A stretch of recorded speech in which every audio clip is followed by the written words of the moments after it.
Okay, the Utah Historical Society's Pin Quest is a way for Utahns to get to know the rich history of the state. Yeah, Pin Quest was so popular that they ran out after 48 hours. We're going to talk to Haley Van Patten and Kimberly Cronwall to talk about the program and where you can pick up these pins. Haley, we're looking at you right now. How are you doing this morning? Thanks for being here. Doing well. Thank you so much for having me. So tell us about this program for those who have never heard of it. Yeah, so Utah Pin Quest is a campaign that we launched in July of 2025 that challenges the public to go out and collect 10 commemorative pin designs from partner locations across the state.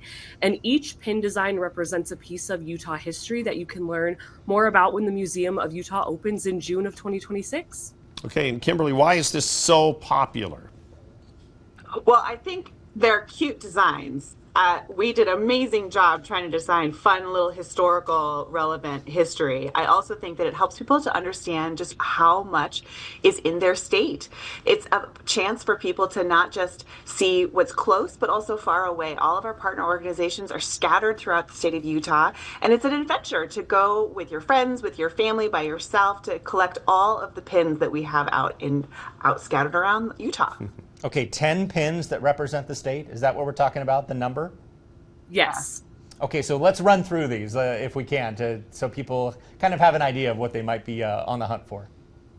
Yeah, so we have a sugar beet, we have a brine shrimp, a seagull, we have a bottle of fry sauce, a porcini mushroom, a Utah raptor, a sago lily, we have a Bonneville cutthroat trout, green jello, and then a golden eagle. So all of these symbols, all of these items have a unique connection to Utah's history.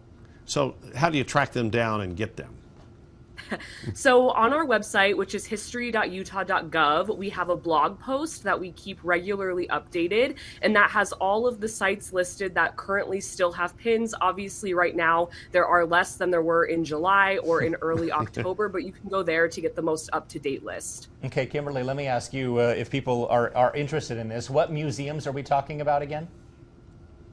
We're talking about local historic sites. We're talking about, bigger museums. We're talking about, volunteer-run organizations and organizations that have a staff of many, many people. Haley, can you help me understand the list? I actually didn't pull the list up this morning.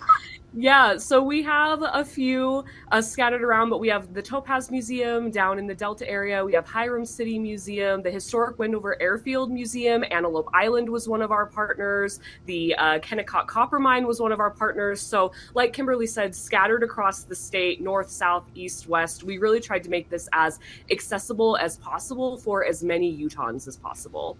Okay, now there is a new state museum that's going to be coming online here before too long. Tell us about the progress on that and the opening date.